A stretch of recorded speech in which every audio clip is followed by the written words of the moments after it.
अब है पूरा यकीन, तुम सा कोई नहीं, तुम सा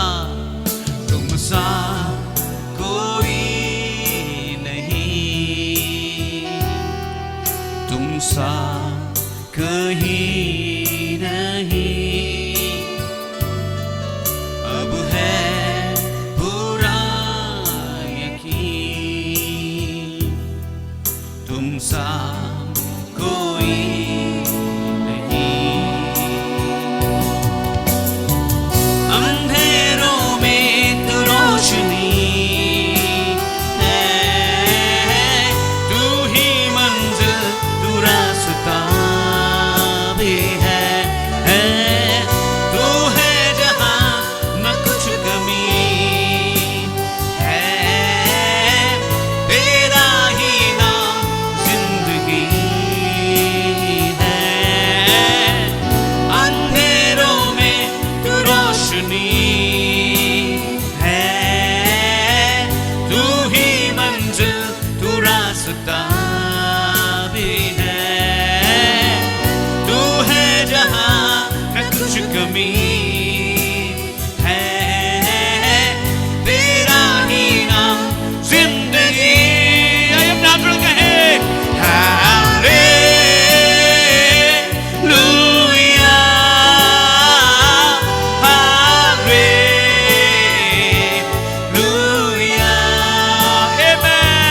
आमेन, हालेलुया,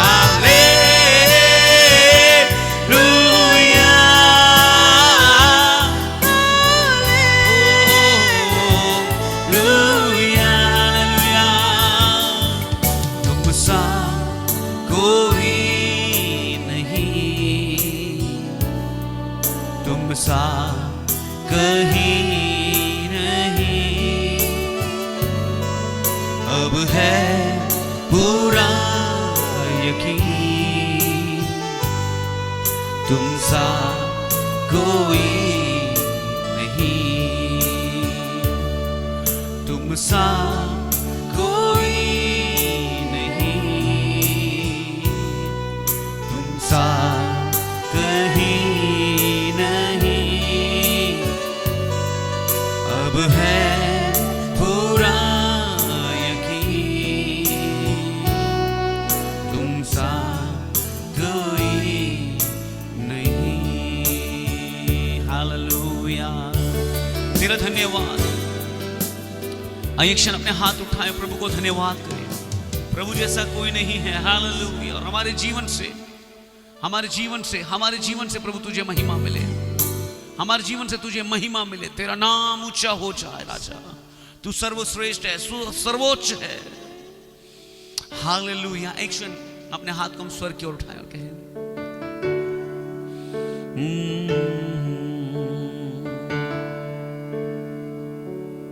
धन्यवाद यीशु, धन्यवाद यीशु।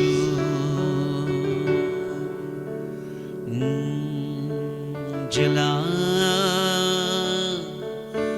हो, जलाल हो, मेरी जिंदगी में तेरा जलाल हो, मेरी जिंदगी में तेरा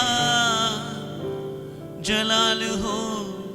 कोई दुख ना कोई भी मलाल हो। प्रभु तेरे जलाल से इन दिनों में हमें भर दे परमेश्वर। तेरी उपस्थिति हमारे हृदय में, हालेलुया, हम स्वागत करते हैं परमेश्वर। और जब इन दिनों में प्रभु हम तेरी उपस्थिति में हैं, हम प्रार्थना करें तेरी महिमा, तेरा जलाल हमारे जीवन से जाहिर हो, तेरा नाम हमारे जीवन से ऊंचा उठे। हालेलुया। प्रभु तेरे प्रति परमेश्वर विश्वासियों की ठहरने का अनुग्रह दे तेरे लिए। हालेलुया। प्रभु तेरे वचन को पकड़ कर रहने वाले बन जाए परमेश्वर। हालेलुया। तेरी आज्ञाओं को मानने वाले, तेरे वचन के आधार पर चलने वाले बन जाए प्रभु। तेरा नाम हमारे जीवनों से महिमा पाए परमेश्वर। हम प्रार्थना कर रहे खुदावंदा, तो अपने हाथों में तू हमें ले, अपने नियंत्रण में तू हमें ले, अपने अधिकार में तू हमें ले होने दे परमेश्वर। सारी बातों में केवल हमारे प्रभु तेरा नाम ऊंचा हो जाए। महिमा, आदर, प्रशंसा और जलाल सिर्फ आपको देते हैं और धन्यवाद के साथ इस विनती को प्रभु यीशु के सामर्थ्य नाम से हम मांगते हैं पिता, आमीन। सब कहें आमीन, आमीन। Praise the Lord, hallelujah. प्रभु का धन्यवाद हो इस अच्छे समय के लिए। परमेश्वर का उपस्थिति हमारे बीच में है, आमीन, हालेलुया। अपने हाथ उठाकर प्रभु को धन्यवाद कर सकते, प्रभु हमारे मध्य में है, आमीन। हाले बीते दिनों में परमेश्वर ने अपने वचन के द्वारा हमसे बातें किया है, और एक और बार ये एक और संध्या काल परमेश्वर ने हमारे जीवनों में दिया, जब प्रभु हमसे बात करें, हमारे जीवनों को निर्माण करें, हालेलुया। कुछ ऐसी बातों को हमारे जीवन से निकाल दे जो हमारी उन्नति में, हमारी बढ़ोतरी में कहीं ना कहीं रुकावटें हैं, और कई बार हमें काटने और छाटने के लिए, हालेलुया, और कई बार हमको और प्रफुल्लित होने के लिए, और बढ़ने के लिए, हालेलुया, हम प्रार्थना के साथ बैठे, प्रभु हमसे बात कर, तेरे दास को प्रभु आज अपनी महिमा के लिए हमारे बीच में तू इस्तेमाल कर, हालेलुया, हालेलुया, हालेलुया। आप तैयार हैं प्रभु के वचन को ग्रहण करने के लिए? प्रेज द लॉर्ड, आमेन, हाले उत्साह के साथ बैठे। और आगे का समय मैं प्रभु के दास को देना चाहूँगा। हमारे प्रभु के दास रेवरेंड सुनील कुमार सर इस समय हमारे साथ जुड़े हुए हैं, और इस समय मैं उनसे अनुरोध करूंगा वो प्रभु के वचन की और हमारी अगुवाई करें। हालेलुया। हम सब प्रार्थनाओं के साथ बैठे। Thank you so much, God bless you. Over to sir. Hallelujah. परमेश्वर का धन्यवाद हो इस सुंदर समय के लिए। मैं विश्वास करता हूं कि मेरी आवाज आप तक पहुंच रही है। अगर परमेश्वर का धन्यवाद हो आज की सुंदर संध्या के लिए। परमेश्वर ने हमें एक और अवसर दिया है, एक और दिन दिया है कि हम परमेश्वर की उपस्थिति में आकर परमेश्वर की आराधना कर सकें। और कितना अच्छा समय एक आराधना का परमेश्वर ने हमें दिया, जहां पर हम परमेश्वर की उपस्थिति में परमेश्वर की आराधना कर सके, परमेश्वर की स्तुति कर सके। प्रियो, मैं आपको फिर से एक बार बताना चाहता हूं कि हमारा परमेश्वर हमारी आराधना में विराजमान होता है, हमारी स्तुति में विराजमान होता है ना। उसका सिंहासन जो है ना, हो सकता है एक सिंहासन एक भौतिक सिंहासन भी हो सकता है कि उसका सिंहासन जो है वो वस्तु से बना हुआ भी हो, लेकिन जिस सिंहासन को वो पसंद करता है, जिस सिंहासन को वो वास्तव में चाहता है अपने मन की गहराई के साथ, वो सिंहासन वो हमारी स्तुतियों में विराजमान करता है।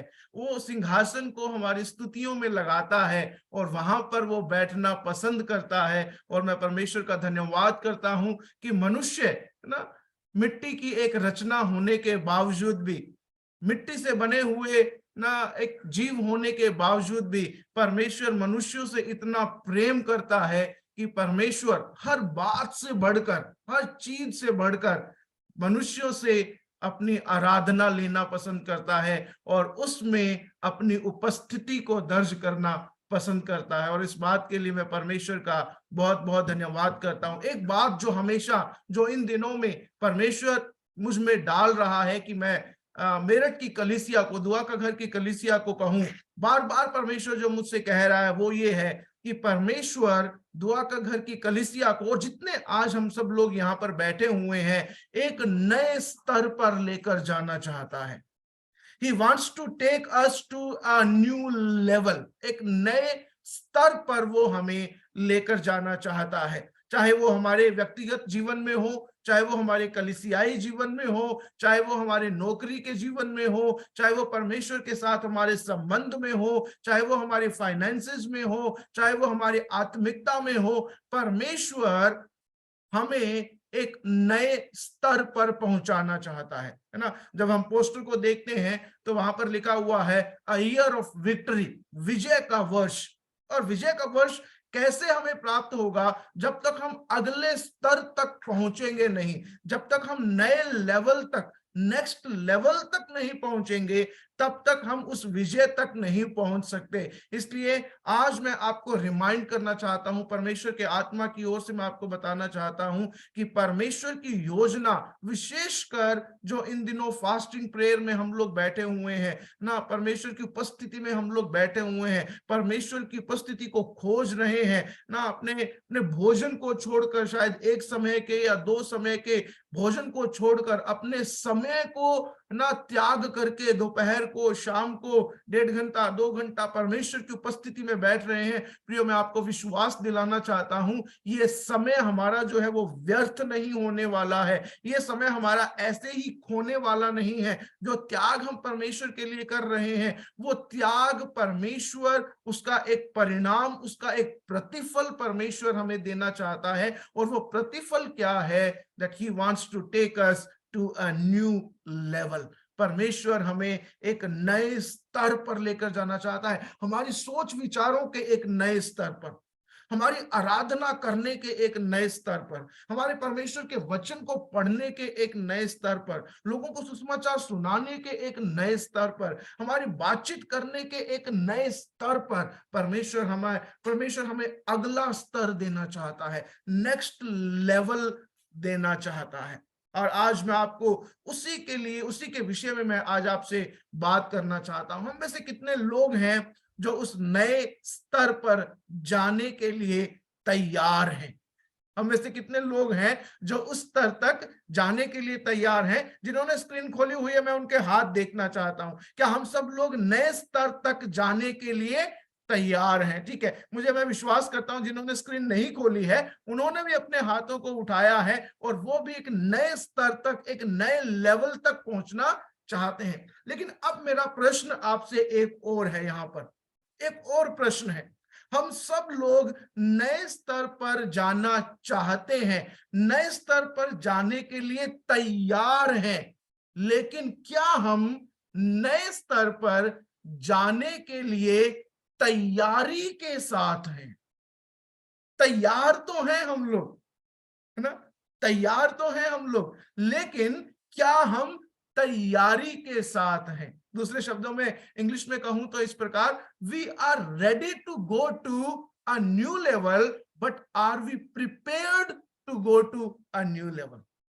तैयार तो हम हैं, है ना। मेरे एक मित्र थे ना, उनको कहते हैं चल भाई इधर चलना है, वो कहते हैं हाँ बिल्कुल चलो। पार्टी करनी है, हाँ मैं तैयार हूं। रात को 12 बजे भी उनको बोलो पार्टी करें, बोले हाँ तैयार है। बोले क्या तेरे पास पैसे हैं? बोले पैसे नहीं। तैयार हूं मैं, लेकिन तैयारी के साथ नहीं हूं। कई बार हमारा जीवन ऐसा होता है, हम सब कुछ करने के लिए तैयार होते हैं, सब कुछ करने के लिए तैयार होते हैं, लेकिन बिना तैयारी के होते हैं, बिना तैयारी के होते हैं। आइए हम लोग परमेश्वर के वचन के एक भाग को पढ़ेंगे। यहोशू की पुस्तक हम जाएंगे। यहोशू की पुस्तक, उसका पहला अध्याय, उसके 10 और 11 पद को पढ़ेंगे। यहोशू की पुस्तक पहला अध्याय, उसका 10 और 11 पद। वहां पर लिखा है, तब यहोशू ने प्रजा के सरदारों को ये आज्ञा दी, छावनी में इधर उधर जाकर प्रजा के लोगों को ये आज्ञा दो कि अपने अपने लिए भोजन तैयार कर रखो, क्योंकि 3 दिन के भीतर तुमको इस यर्दन के पार उतरकर उस देश को अपने अधिकार में लेने के लिए जाना है, जिसे तुम्हारा परमेश्वर यहोवा तुम्हें अधिकार में देने वाला है। यहोशू अपने लोगों के सामने खड़ा हुआ है।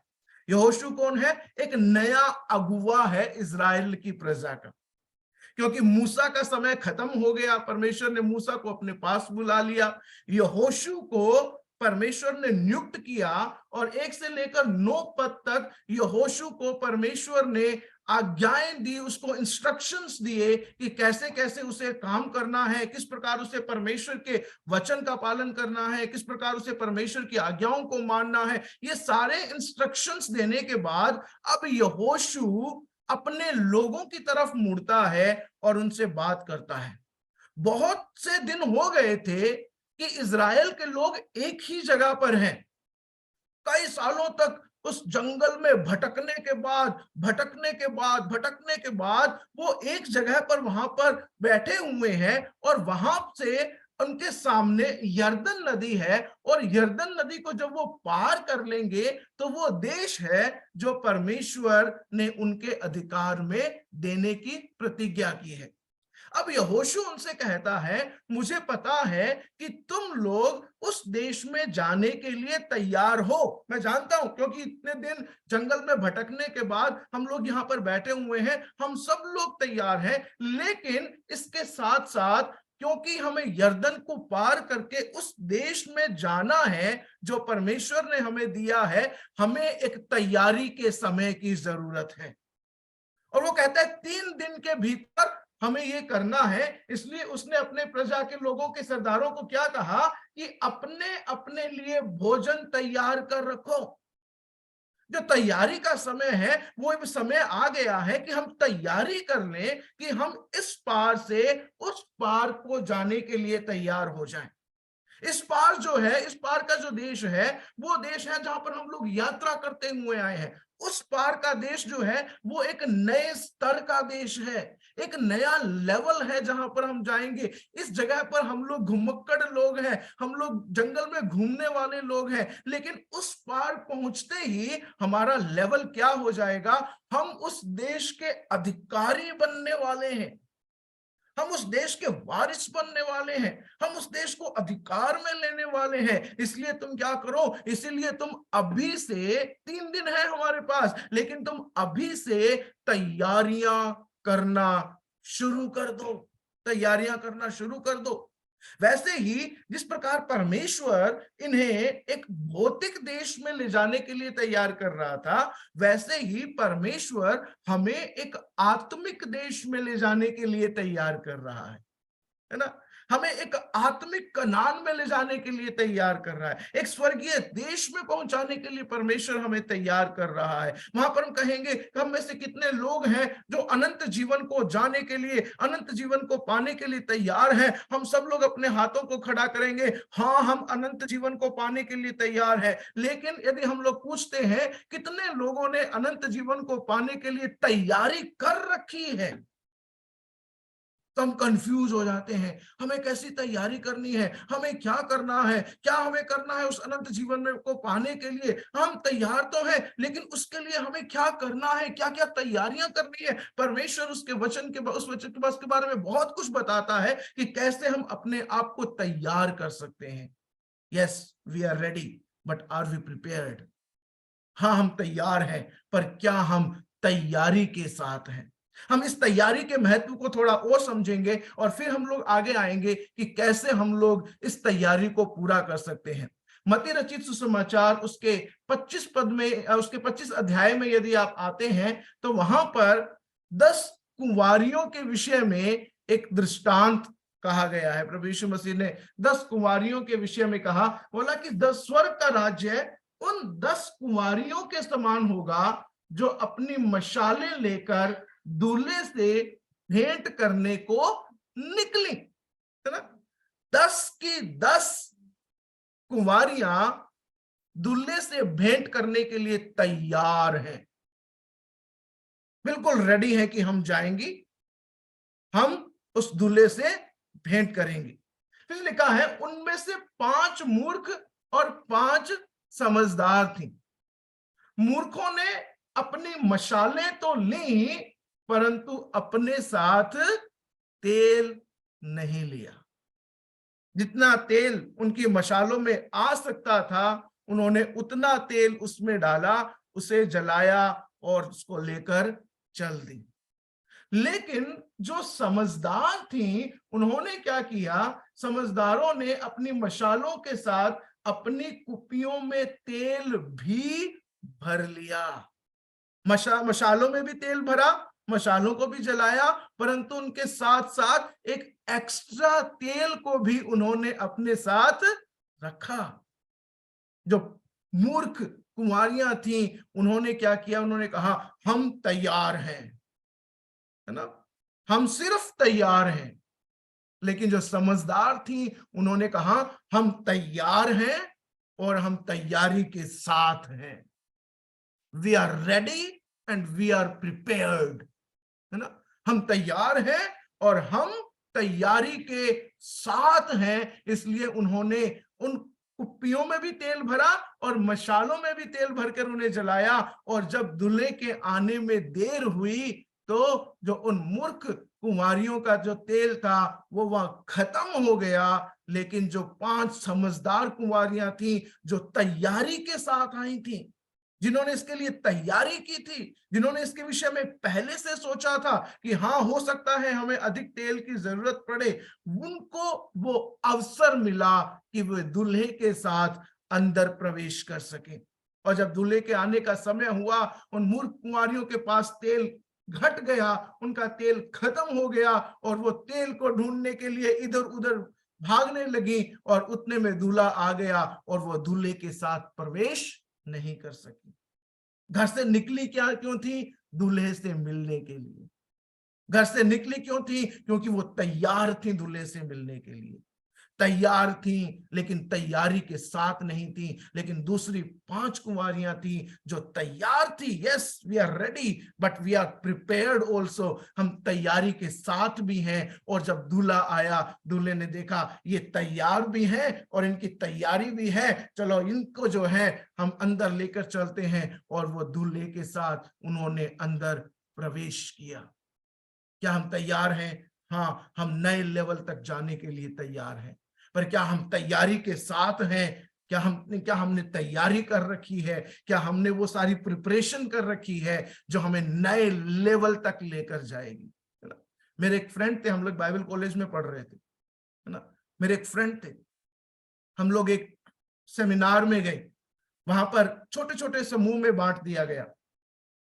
और जब छोटे छोटे समूह में बांट दिया गया तो वहां पर कुछ प्रश्न उत्तर हुए, और उनसे एक प्रश्न पूछा गया, बोले कि एक नए विश्वासी हैं, आप उन्हें सुसमाचार सुनाने के लिए तैयार हैं?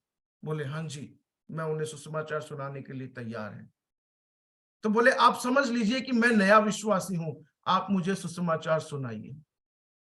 उसने कहा मुझे नहीं पता कैसे सुनाऊं, क्योंकि मैं अभी फर्स्ट ईयर में हूं। है ना। सुसमाचार सुनाने के लिए तैयार है? हाँ तैयार है। लेकिन जब सुसमाचार सुनाने की बारी आई तो बोले मेरी तैयारी नहीं, मेरी तैयारी नहीं। कई बार हमारे साथ भी ऐसा होता है ना। जब हमारे सामने मौका होता है, हमें सुसमाचार सुनाना नहीं आता है। क्यों? क्योंकि हमने तैयारी नहीं की हुई है। हमने उद्धार पाया होगा, हम प्रभु यीशु मसीह पर विश्वास करते होंगे, लेकिन जब उस विश्वास की गवाही देने का समय आता है, हमें पता ही नहीं कि हमें बोलना क्या है, हमें पता ही नहीं कि हमें बताना क्या है। क्यों? क्योंकि हमने सिर्फ इतना ही हमने सीखने की कोशिश की है कि हमें यीशु मसीह हमें उद्धार देता है, बस हम वहीं तक रुक गए हैं। हम क्यों आगे तक नहीं जा पा रहे हैं? जैसे पौल इब्रानियों का लेखक कहता है कि मैं तुम्हें अभी तक तुम्हें दूध ही पिलाता हूं, मैं तुम्हें मांस नहीं खिला पाता हूं, मैं तुम्हें ठोस भोजन नहीं खिला पाता हूं, क्योंकि तुम्हारी तैयारी अभी तक ठोस भोजन की नहीं हुई। ऐसा माना जाता है कि एक विश्वासी को पक्का मतलब मजबूत होने के लिए कम से कम 5 वर्ष लग जाते हैं, है ना। लेकिन उसके बाद भी अगर उसको दूध पिलाया जाए तो इसका मतलब है कि उसकी तैयारी अभी नहीं हुई है, उसने अपने आप को अभी तक तैयार नहीं किया है। उसने अपने आप को रेडी तो कर लिया है कि हाँ मैं रेडी हूं, लेकिन जो तैयारी होनी चाहिए थी वो तैयारी उन्होंने नहीं की है। लूका के सुसमाचार में हम लोग कुछ लोगों के बारे में पढ़ते हैं। लूका रचित सुसमाचार उसका 9 अध्याय, लूका रचित सुसमाचार उसका 9 अध्याय, उसके अंतिम 6 पदों को जब हम पढ़ते हैं तो उसमें हम 3 प्रकार के लोगों को देखते हैं। लूका 9 अध्याय उसके 57 पद को पढ़ेंगे तो वहां पर एक व्यक्ति के बारे में लिखा है, जब वे मार्ग में जा रहे थे तो किसी ने उससे कहा जहां जहां तू जाएगा मैं तेरे पीछे हो लूंगा। प्रभु मैं तैयार हूं, जहां जहां तू जाएगा, है ना। उसको पता नहीं था कि प्रभु तो क्रूस के पास भी जाएगा, उसको तो पता नहीं था कि प्रभु कोड़े खाने वालों के पास भी जाएगा, है ना, कोड़े मारने वालों के पास भी जाएगा। वो कहता है जहां जहां तू जाएगा वहां वहां मैं तेरे पीछे हो लूंगा। प्रभु मैं तैयार हूं, प्रभु मैं तैयार हूं। लेकिन प्रभु ने उसको क्या उत्तर दिया? प्रभु ने कहा, यीशु ने इससे कहा, लोमड़ियों के भट्ट और आकाश के पक्षियों के बसेरे होते हैं, पर मनुष्य के पुत्र को सिर धरने की भी जगह नहीं है। प्रभु ने सोचा, अब जरा जांच लेता हूं कि इसकी तैयारी कैसी है।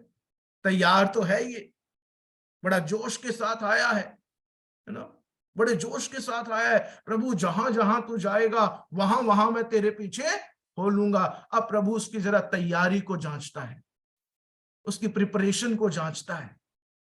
वो जांचता है कि इसने तैयारी कितनी की है मेरे पीछे आने की। और जब प्रभु ये कहता है कि लोमड़ियों के भट्ट और आकाश के पक्षियों के बसेरे होते हैं, पर मनुष्य के पुत्र को सर धरने की भी जगह नहीं है, ये कौन कह रहा है?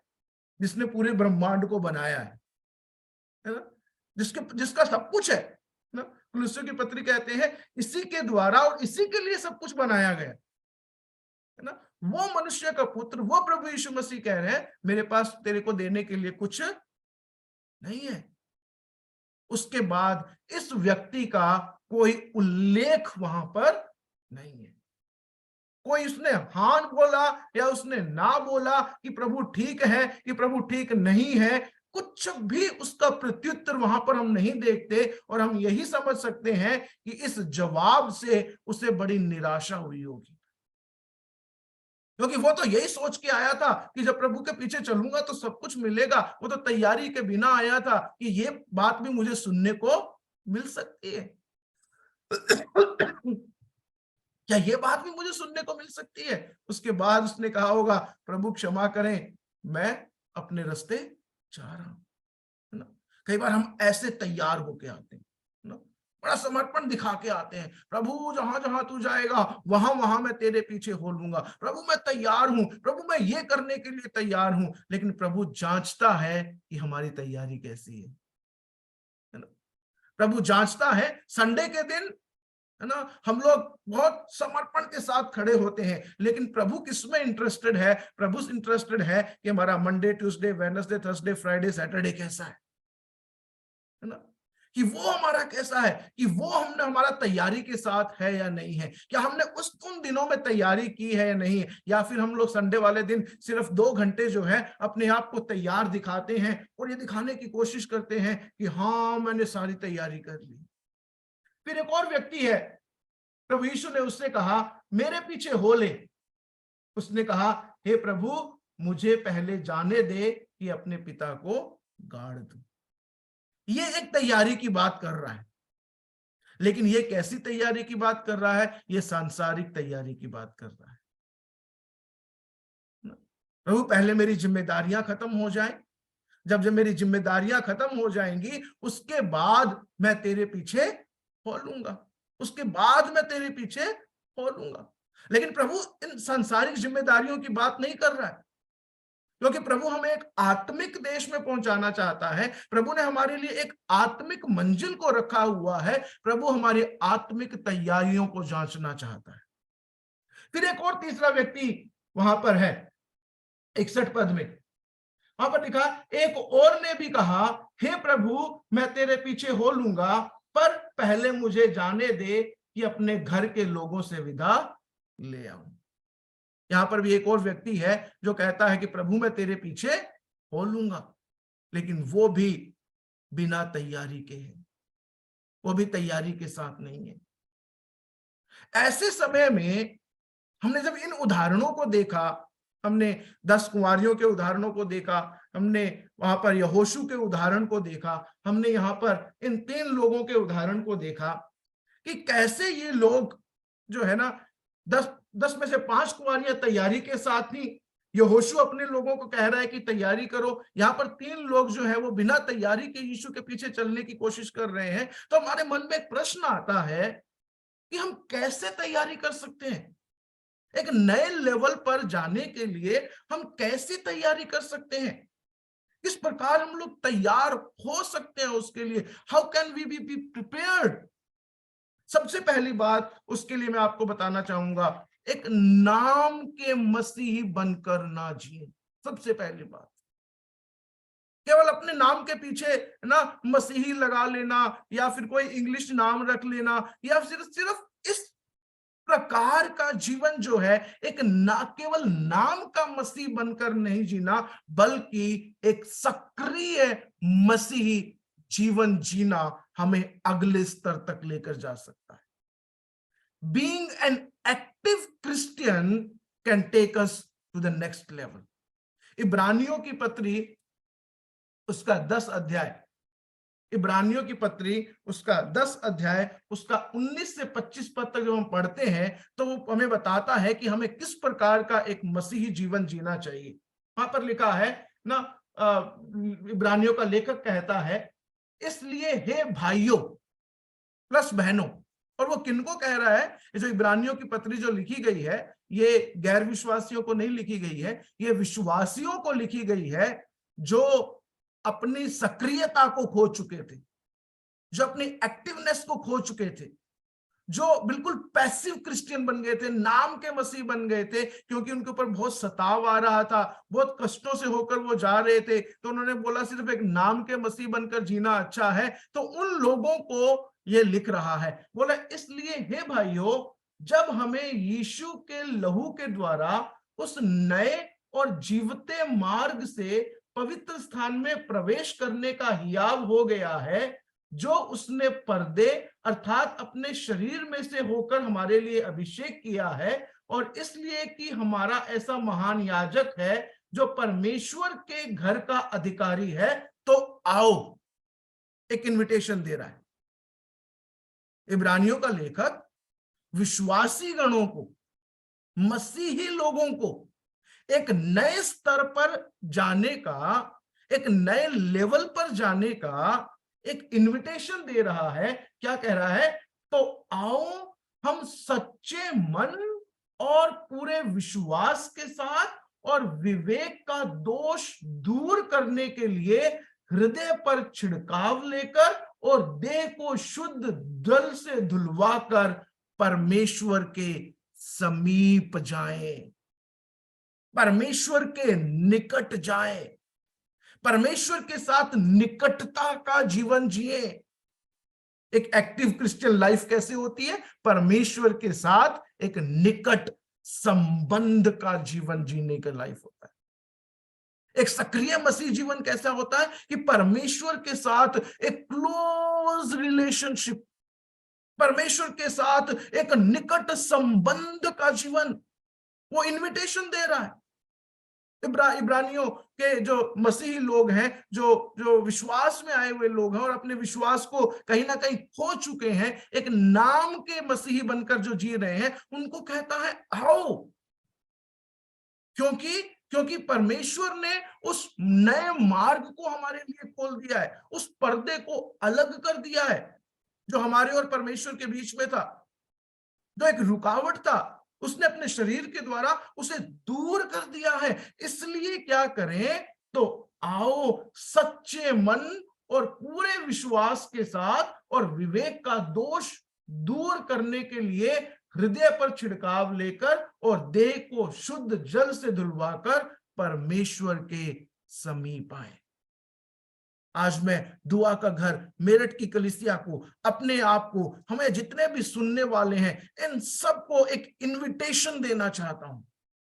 जिस प्रकार मैंने कहा, परमेश्वर इन दिनों में हमसे कह रहा है कि हम एक अगले स्तर पर चले जाएं, हम एक नेक्स्ट लेवल तक पहुंच जाएं। हम नेक्स्ट लेवल तक कैसे पहुंचेंगे? हम यदि परमेश्वर के निकट का एक जीवन जिएंगे, परमेश्वर के निकट संबंध का एक जीवन जिएंगे, तो हम उस मसीही जीवन को, सक्रिय मसीही जीवन को जी सकते हैं। वो फिर से एक इनविटेशन दे रहा है पद 23 में। पद 23 में वो कहता है आओ, है ना? फिर से क्या कह रहा है? लेट अस कम, ना, कम, है ना? वो कह रहा है आओ हम अपनी आशा के अंगीकार को दृढ़ता से थामे रहें, क्योंकि जिसने प्रतिज्ञा की है वो सच्चा है। जिसने प्रतिज्ञा की है वो सच्चा है। और क्या करें? हम आशा के अंगीकार को दृढ़ता से थामे रहें, है ना? मैं सोच रहा था कि लोग एक निष्क्रिय मसीह कैसे बन जाते हैं, है ना?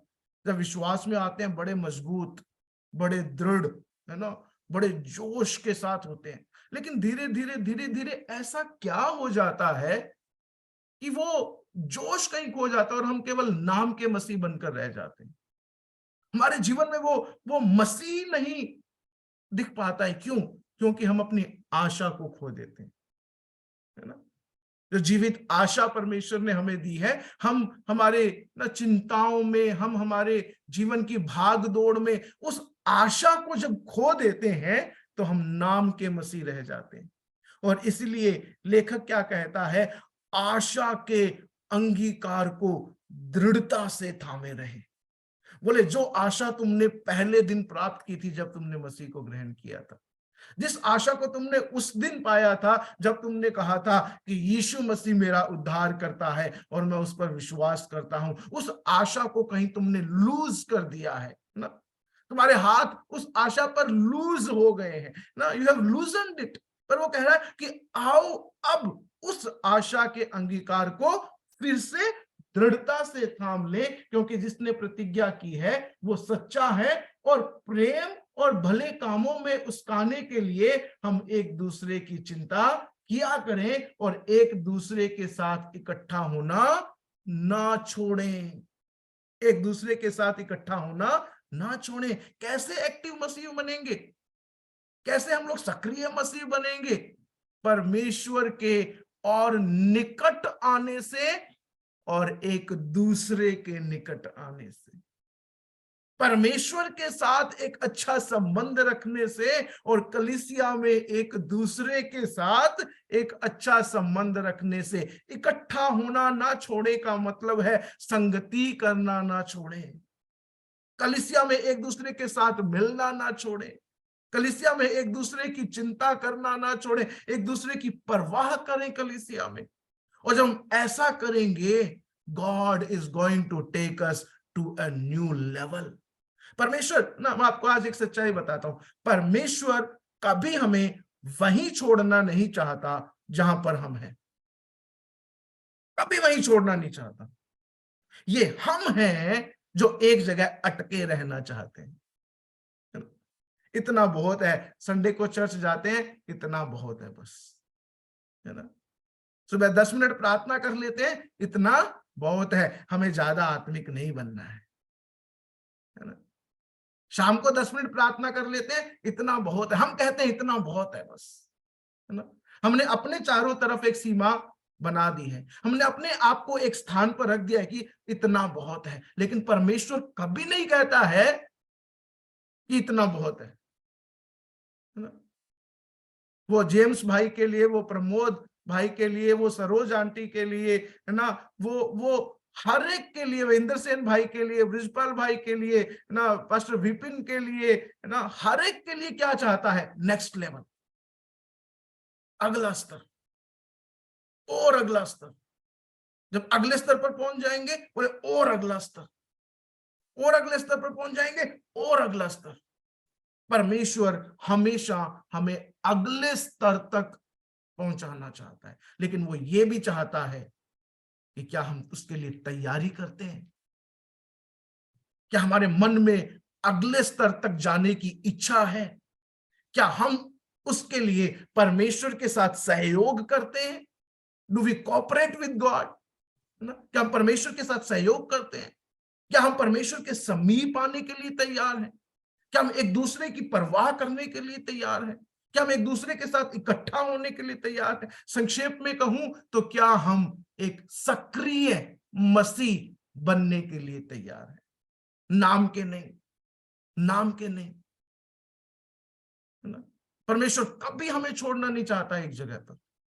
परमेश्वर कभी हमें ना वो जो रुके हुए पानी की तरह रखना नहीं चाहता कि एक जगह पानी रुका हुआ है, वो एक जगह रुके हुए पानी की तरह नहीं, वो हमें एक धारा के समान रखना चाहता है, धारा के समान, कि हम बहते जाएं, बहते जाएं। वो हमें फ्रेश वाटर की तरह रखना चाहता है, फ्रेश वाटर की तरह, है ना। इसलिए पौलुस क्या कहता है? पौलुस कहता है मैं निशाने की तरफ दौड़ा चला जाता हूं, दौड़ा चला जाता हूं। उस दौड़ते जाने में पौलुस ने न जाने कितने नए लेवल हासिल किए, न जाने कितने नए लेवल हासिल किए, है ना।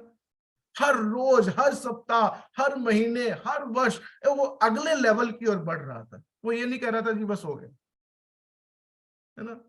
वो ये नहीं कह रहा था कि अरे इतने सारे लेवल पार कर लिए, अब तो हो गया, बस अब काफी है। नहीं, वो कह रहा था मैं दौड़ा चला जाता हूं, मैं दौड़ा चला जाता हूं। क्योंकि वो दौड़ रहा था, इसलिए प्रभु भी उसे अगले स्तर पर और अगले स्तर पर और अगले स्तर पर लेकर जा रहा था। क्योंकि प्रभु देख रहा था ये बंदा तैयारी कर रहा है ना, ये बंदा तैयारी कर रहा है, मैं इसे और अगले स्तर पर लेकर जाता हूं, मैं इसे और अगले स्तर पर लेकर जाता हूं। और जब पौलुस को पता लग गया कि अब मेरे कूच करने का समय आ गया है, पौलुस कहता है दूसरा तीमुथियुस में 4 अध्याय में कि मेरे कूच करने का समय आ गया है, तब पौलुस कहता है मैं अच्छी कुश्ती लड़ चुका हूं, मैंने अपनी दौड़ पूरी कर ली है, मैंने विश्वास की रखवाली की है ना। हमारे जीवन में जब वो समय आएगा तो हम क्या कहेंगे, है ना, मैं तो एक ही जगह अटका रहा है, मैं तो एक ही जगह पड़ा रहा, मैं तो संडे का मसीह बना रहा है, इससे ज्यादा मुझे कुछ पता नहीं है।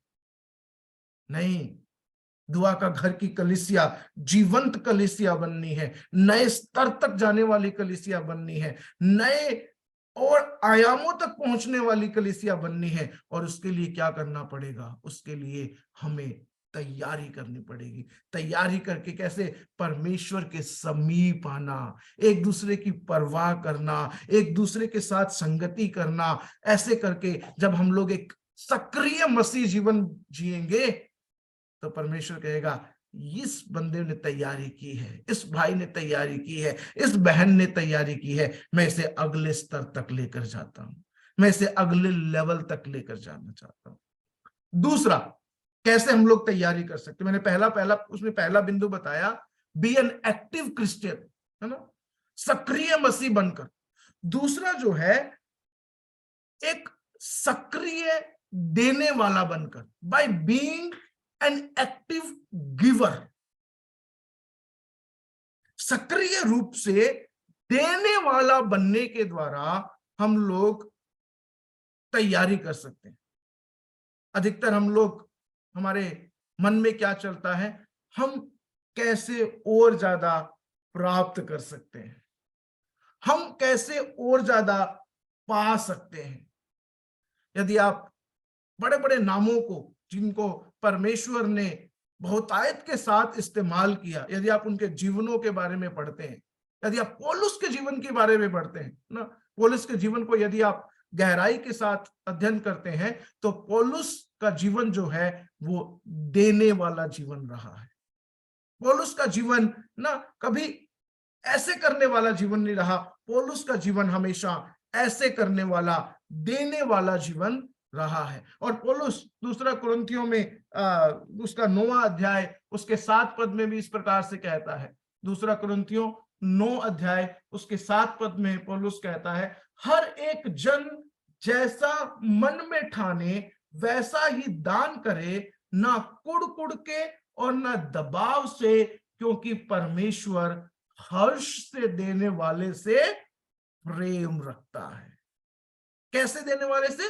परमेश्वर हर्ष से देने वाले से प्रेम करता है। हर्ष से, यानी कि प्रसन्न होकर जो व्यक्ति देता है, परमेश्वर उससे प्रेम करता है, परमेश्वर उससे स्नेह करता है। और हम भी जब परमेश्वर के कामों में देने वाले लोग बन जाते हैं, परमेश्वर के कामों में अपना योगदान देने वाले लोग बन जाते हैं, तो उसमें हम हमारी एक भागीदारी को रखते हैं, हम एक पार्टनरशिप को रखते हैं। जब परमेश्वर का काम होता है और हम केवल उसको देखने वाले नहीं हैं, बल्कि हम उसमें अपना योगदान देने वाले लोग बन जाते हैं, तो हम उसमें अपनी एक पार्टनरशिप कर लेते हैं परमेश्वर के साथ। और जब हम परमेश्वर के साथ पार्टनरशिप कर लेते हैं, तो हम परमेश्वर के साथ एक तैयारी का जीवन जीते हैं। हाँ परमेश्वर, देखिए आपके राज्य के लिए मैंने योगदान दिया है, मैंने आपके साथ एक सहभागिता की है और मैं इसके लिए बड़ा गंभीर हूं, बड़ा गंभीर हूं। अपनी गंभीरता को हम उसके विषय में दिखा सकते हैं।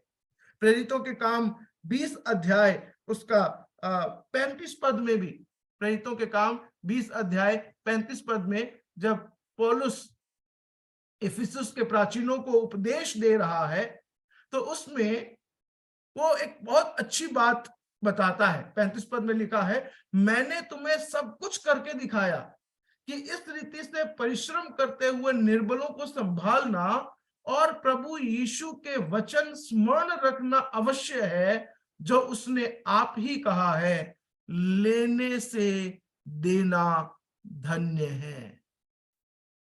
It is blessed to give then to receive. पौलुस कह रहा है, इफिसुस के प्राचीनों को उपदेश देते हुए कह रहा है, क्या कह रहा है कि यीशु ने खुद कहा है, लेने से देना धन्य है। और हम लोग अधिकतर क्या सोचते हैं कि सिर्फ लेना धन्य है, जब हम लेते हैं तो हम धन्य होते हैं। लेकिन पौलुस कह रहा है नहीं नहीं, तुम ये सोच रहे हो, वैसा नहीं है। प्रभु यीशु मसीह ने कहा है, लेने से देना धन्य है।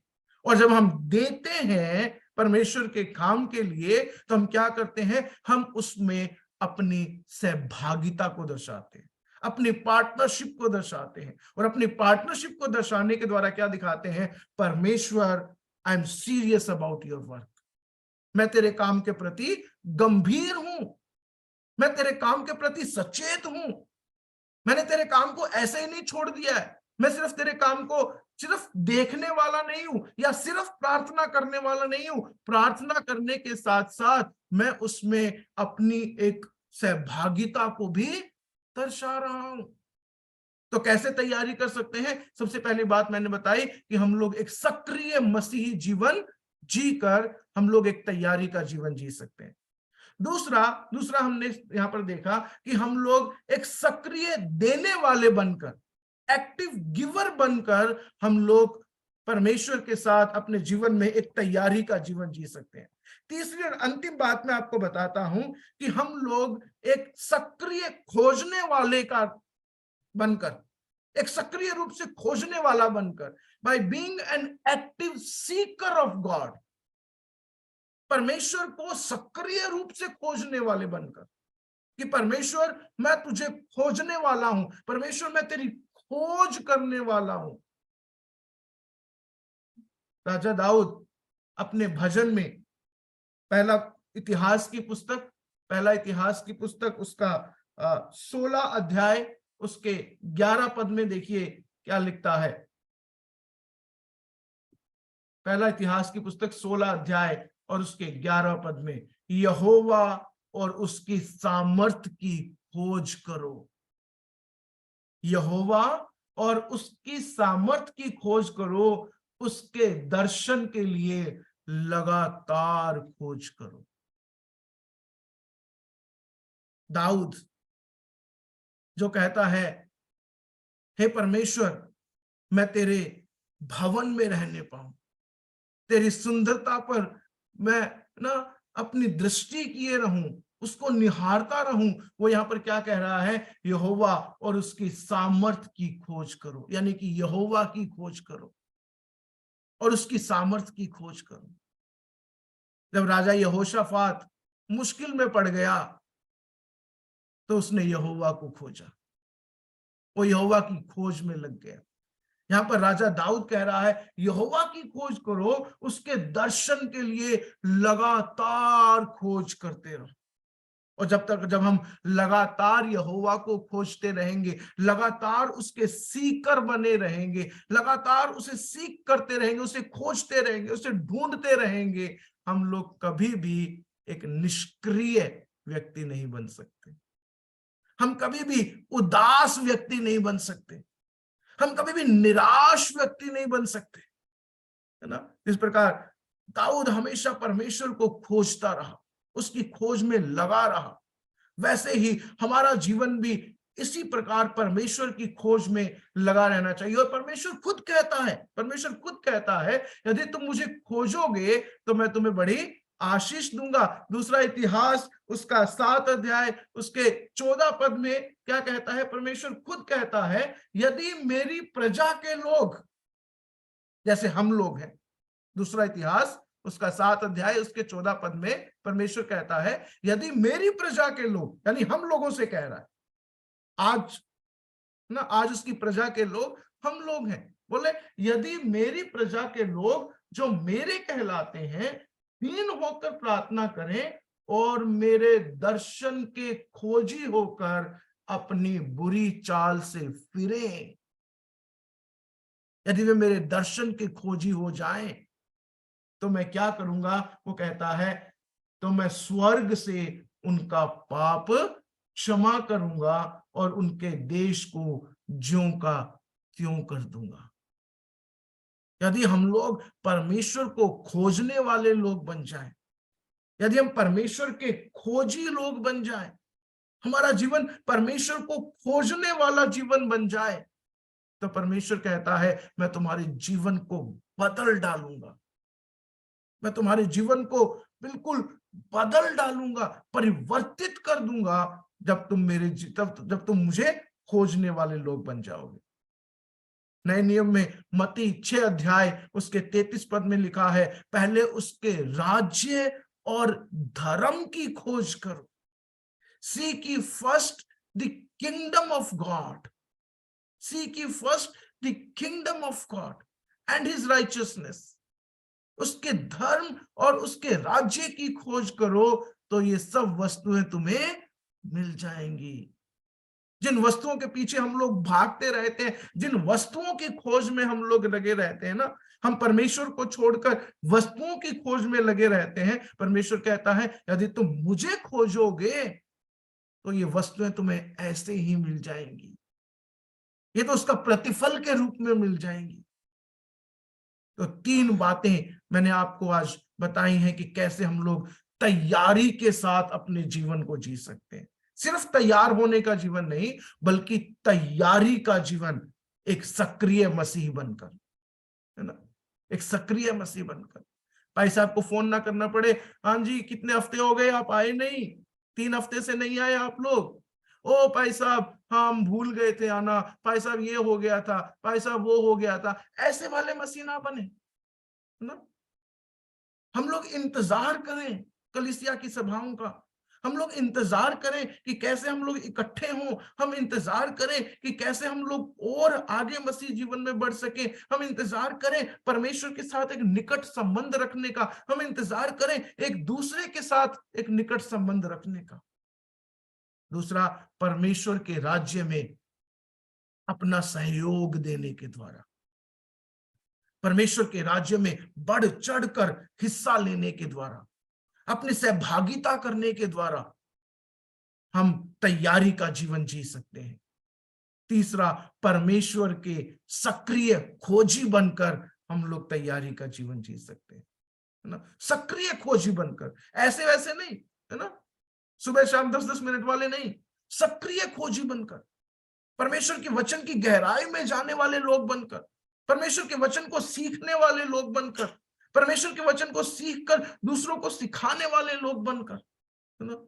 एक ऐसा जीवन जब जिएंगे तो परमेश्वर कहेगा ये विश्वासी, ये व्यक्ति, ये भाई, ये बहन, ये तैयारी का जीवन जी रहा है, ये नए लेवल पर जाने के लिए तैयार है, ये नेक्स्ट लेवल पर जाने के लिए तैयार है, और वो हमें एक अगले लेवल तक लेकर जाएगा। और उन्होंने पाए कि हमारा जीवन ऐसा ही जीवन बने कि हम लोग तैयारी, हम लोग जब परमेश्वर हमें कहे कि यस तुम लोग अगले लेवल तक जाने के लिए तैयार हो, मैं तुम्हें अगले लेवल तक ले जाने के लिए तैयार हूं, क्या तुम जाने के लिए तैयार हो? हम कहें हाँ हम तैयार हैं, और जब प्रभु हमारी तैयारी को जांचे तो ऐसा ना हो कि हम लोग उन लोगों के समान हो जाएं जिसने कोई प्रत्युत्तर ना दिया, बल्कि परमेश्वर हमारे जीवन को देखकर कहे हाँ ये व्यक्ति अगले लेवल तक जाने वाला व्यक्ति है।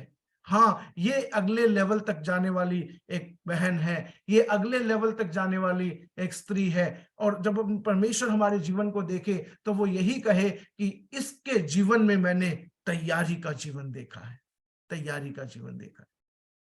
तो मैं पहली बात जो मैं बताना चाहता था वो ये है, अगले लेवल तक जाने के लिए केवल तैयार होना काफी नहीं है, तैयारी होनी जरूरी है। अब दूसरी बात बताकर मैं समाप्त करूंगा। हम लोग वापस यहोशू की पुस्तक में आएंगे, यहोशू की पुस्तक उसके पहले अध्याय में आएंगे और उसके 12 पद को पढ़ेंगे। 12 पद से हम लोग पढ़ेंगे। वहां पर लिखा है, फिर यहोशू ने रुबेनियों, गादियों और मनश्शे के आधे गोत्र के लोगों से कहा, जो बात यहोवा के दास मूसा ने तुमसे कही थी कि तुम्हारा परमेश्वर यहोवा तुम्हें विश्राम देता है और यही देश तुम्हें देगा, उसकी सुधि करो। तुम्हारी स्त्रियां, बाल बच्चे और पशु तो इस देश में रहें जो मूसा ने तुम्हें यरदन के इस पार दिया, परंतु तुम जो शूरवीर हो, पांति बांधे हुए अपने भाइयों के आगे आगे पार उतर चलो और उनकी सहायता करो। यहां पर क्या एक दृश्य क्या है, यहां पर यहोशू अपने लोगों को लेकर खड़ा है। यहोशू कह रहा है हमें यरदन के पार जाना है और उस देश को हमें अपने अधिकार में कर लेना है। लेकिन मूसा ने 3 गोत्र के लोगों को यरदन से पहले ही जमीन का भाग दे दिया था। और वे कौन से गोत्र थे? रुबेन, गाद और मनश्शे। इन 3 गोत्रों को यरदन से पहले ही, यानी पार उतरने से पहले ही उनको उनका भाग मिल चुका था। अब मूसा उनसे क्या कहता है, यहोशू उनसे क्या कहता है? यहोशू कहता है तुम अगले लेवल तक पहुंच गए हो, मुझे पता है। मूसा ने तुम्हें ये जमीन का हिस्सा दिया था, तुम्हें वो हिस्सा मिल गया है, तुम्हें विश्राम मिल गया है। हमारी चर्च में भी बहुत से लोग है ना, जो परमेश्वर के साथ एक निकट संबंध का जीवन जीते हैं, परमेश्वर के साथ सहयोग का जीवन जीते हैं, परमेश्वर को खोज करने वाले लोग हैं और वो अगले स्तर तक पहुंच जाते हैं, पौलुस के समान, जैसे पौलुस पहुंचा। अब पौलुस ने कभी ये नहीं कहा मैं अगले स्तर तक पहुंच गया हूं, अब मुझे दूसरों की चिंता नहीं है ना। पौलुस अगले स्तर तक पहुंच गया, फिर भी वो दूसरे लोगों को अगले स्तर तक पहुंचाने के लिए पत्थर खाता रहा, है ना, सताव को झेलता रहा, जेल खाने में बंद रहा, कई प्रकार की मुश्किलों का उसने सामना किया। उसने कहा मैं अगले लेवल तक पहुंच गया हूं, है ना। यहोशू इनसे कह रहा है तुम्हें तुम्हारा भाग मिल गया है, लेकिन अभी भी तुम्हारे ऐसे कई गोत्र भाई हैं, कई ऐसे गोत्र हैं जिनको उनका देश अभी मिलना है। इसलिए तुम क्या करो, अपनी स्त्रियों और बच्चों को उस जगह पे छोड़ो और इन लोगों के साथ यरदन के पार जाओ और इन्हें अगले लेवल तक पहुंचने के लिए सहायता करो। और जब ये अपना देश प्राप्त कर लेंगे तब तुम वापस अपने देश में आ जाना। हम में से कई लोग बड़े भाई का रोल अदा करते हैं, है ना। बड़े भाई का रोल यानी कि मसीह में परिपक्व होने वाले। और हमारे छोटे भाई भी हैं, छोटी बहनें भी हैं जो मसीह में शायद परिपक्व नहीं है। हम क्या सोचें, मैं अगले लेवल तक पहुंच गया, अब जो पीछे है उनको आने दो, अपने आप आएंगे, है ना। नहीं, मसीह जीवन ऐसा नहीं है। जब पौलुस कहता है कि मैंने अपनी दौड़ पूरी कर ली है, तो पौलुस ये नहीं कह रहा है कि मैं फर्स्ट आ गया हूं, है ना, देखो मैं सबसे पहले अगले लेवल तक पहुंच गया। नहीं, पौलुस कहता है जीत हार का मामला नहीं है, यहां पर दौड़ पूरी करने का मामला है। विषय दौड़ में फर्स्ट आने का नहीं है, विषय दौड़ पूरी करने का है। मसीही जीवन की दौड़ पूरी होती है ना। और वो कैसे पूरी होती है? जब विश्वासी एक दूसरे का हाथ पकड़कर उन्हें अगले लेवल तक पहुंचाते हैं। वो केवल खुद अगले लेवल तक पहुंचकर पीछे मुड़कर नहीं देखते हैं, अरे वो नहीं पहुंचा, उसको रहने दो अभी, अरे वो तो आत्मिक नहीं है, उसको रहने दो अभी, अरे वो तो बहुत बेकार है, उसको रहने दो अभी। यहां पर यहोशू इन 3 गोत्रों से कह रहा है, तुम्हें तुम्हारा भाग मिल गया है, लेकिन फिर भी इन लोगों के आगे आगे जाओ, इन लोगों को इनका भाग मिलने के लिए हेल्प करो, और जब इनका भाग मिल जाए तब तुम वापस आना। हमारी चर्च में, हमारी कलीसिया में कई ऐसे भाई बहन होंगे जो अगले से अगले स्तर तक, अगले से अगले स्तर तक, अगले से अगले स्तर तक पहुंच जाते हैं, लेकिन हमारा काम सिर्फ ये नहीं है कि हम अगले स्तर तक पहुंचे, हम लोगों को साथ लेकर अगले स्तर तक पहुंचे। हम लोगों को पीछे छोड़कर अगले स्तर तक पहुंच जाएंगे तो हमें कोई फायदा नहीं होने वाला है। हम सबको साथ लेकर, चल तू विश्वास में निर्बल है, तुझे भी विश्वास में मजबूत करके, एक दूसरे को विश्वास में दृढ़ करते हुए सबको एक साथ अगले स्तर तक पहुंचाने का काम हमें करना है। तो हमें तैयारी का जीवन जीना है, और दूसरों की तैयारी में भी हमें उनकी सहायता करनी है। जब हम देखते हैं कोई भाई बहन है जो तैयारी का जीवन नहीं जी रहा है, हमें उसको उस्काना है, जैसे कि इब्रानियों का लेखक कहता है, एक दूसरे को उस्काना ना छोड़ो, एक दूसरे की चिंता करना ना छोड़ो, एक दूसरे की परवाह करना ना छोड़ो, बल्कि उनको साथ लेकर बोले कि चलो, परमेश्वर हमें अगले स्तर के लिए बुला रहा है, परमेश्वर हमें नए लेवल के लिए बुला रहा है। हो सकता है ठोकर लगेंगी, हो सकता है स्पीड कम हो जाएगी, हो सकता है कि कई मुश्किलों का, कई ना रुकावटों का सामना करना पड़ेगा, बट जब एक साथ अगले स्तर पर पहुंचेंगे तो वो एक नया ही आनंद होगा, वो एक नई खुशी होगी, वो एक नया बल होगा, जब एक साथ अगले स्तर पर परमेश्वर हमें पहुंचाएगा, है ना। जब कहा कोई छोटा बड़ा नहीं है, कोई जो है ऊंचा नीचा नहीं है, बल्कि एक साथ सब लोग, पूरी कलीसिया एक नए स्तर पर पहुंच रही है। दुआ का घर कलीसिया के लिए और आज मेरे सब सुनने वालों के लिए मेरी प्रार्थना यही है, और परमेश्वर की प्रतिज्ञा भी यही है। परमेश्वर हमें नए स्तर तक लेकर जाना चाहता है, परमेश्वर हमें नए लेवल तक लेकर जाना चाहता है। जो लेवल अब तक है उस तक नहीं, उससे भी अगले लेवल तक, उससे भी अगले लेवल तक। लेकिन उसके लिए क्या करना है? उसके लिए तैयारी का जीवन जीना है, एक एक्टिव क्रिश्चियन बनना है, एक सक्रिय मसीह बनना है, एक एक्टिव गिवर बनना है, सक्रिय देने वाला बनना है, एक एक्टिव सीकर बनना है, परमेश्वर का एक सक्रिय खोजी बनना है, और दूसरों का हाथ पकड़कर उन्हें आगे ले जाने वाला बनना है। और जब ऐसा करेंगे, परमेश्वर खुद अपना हाथ हमारी कलीसिया के ऊपर रखेगा और परमेश्वर कहेगा, it's time to go, it's time to go. अगले स्तर पर जाने का समय आ गया है मेरे बेटे, मेरे बेटी, अगले स्तर पर जाने का समय आ गया है। चलो, मैं तुम्हें नए अनुभव देना चाहता हूं। परमेश्वर कहेगा, मैं तुम्हें नए प्रकाशन देना चाहता हूं। और जब उसके प्रकाशनों में हम लोग बढ़ेंगे, हम अगले स्तर तक और अगले स्तर तक बढ़ते चले जाएंगे। और यही मेरी प्रार्थना है। आइए अपनी आंखों को बंद करें, हम प्रार्थना करें। Hallelujah, hallelujah. प्रभु जी, हम आपका धन्यवाद करते हैं आज की शाम के लिए। धन्यवाद करते हैं परमेश्वर आपकी प्रतिज्ञा के लिए कि आप हमें एक नए स्तर तक लेकर जाना चाहते हैं। प्रभु, उसके लिए जो भी तैयारी करनी है, परमेश्वर आपका आत्मा हमारी सहायता करे कि हम लोग उस तैयारी के साथ अगले स्तर तक पहुंच सकें परमेश्वर। और केवल खुद ना पहुंचे, बल्कि परमेश्वर दूसरों की भी सहायता करें कि वो भी अगले स्तर का जीवन जी सकें। सब बातों को हम आपके हाथों में सौंपते हैं। प्रार्थना करते हैं प्रभु, आज जितने भाई बहन जुड़े हैं, सबको परमेश्वर प्रभु आप अगले स्तर तक पहुंचने के लिए सहायता कीजिए। धन्यवाद करते हुए, सब बातों को आपके हाथों में सौंपते हुए, प्रार्थना यीशु मसीह के नाम से मांगते हैं, आमीन।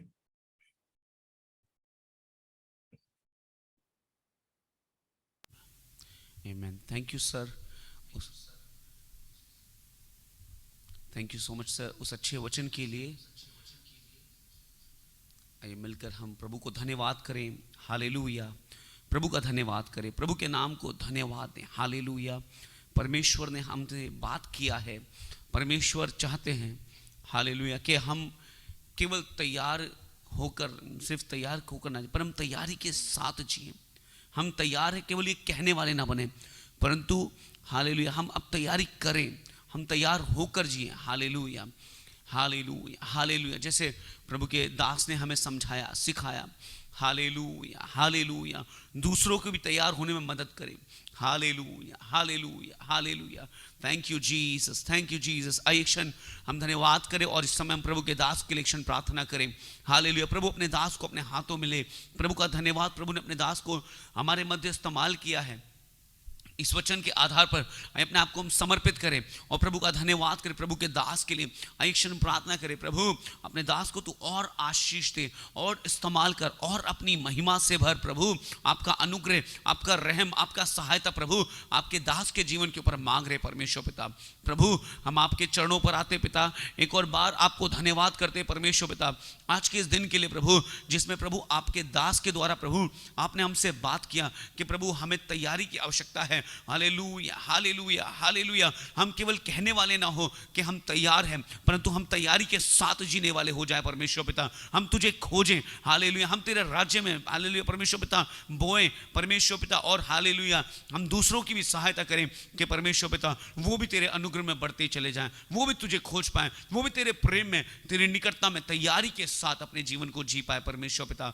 और एक हालेलुया एक नेक्स्ट लेवल पे परमेश्वर, जैसा प्रभु आपके दास के द्वारा हमने सुना आप हमें ले जाने पर हैं, हम इसके लिए आपको धन्यवाद करते हैं प्रभु। आपके दास के लिए एक बार फिर से हम प्रार्थना करें प्रभु, अपने दास को अपने हाथों में ले परमेश्वर, अपने अनुग्रह से, अपनी सामर्थ्य, अपनी महिमा से आप उन्हें भरें। हम प्रार्थना करें प्रभु हर एक शारीरिक दुर्बलताओं को प्रभु उनके शरीर से प्रभु आप दूर करें परमेश्वर, और अपने दास को बल, सामर्थ्य और अनुग्रह दें। एक बार फिर से परमेश्वर हम दीदी को परमेश्वर और दोनों बच्चों को भी आपके लहू में छिपाते प्रभु, आपके दास पर आपका अनुग्रह बना रहे परमेश्वर पिता। एक और बार फिर से हम सारा आदर, सारी महिमा, सारा प्रशंसा और जलाल आपको देते हैं। धन्यवाद, आपने हमारी प्रार्थना को सुना है प्रभु यीशु के नाम से मांगते हैं, आमीन, आमीन। थैंक यू सर एक बार फिर से उस अच्छे वचन के लिए।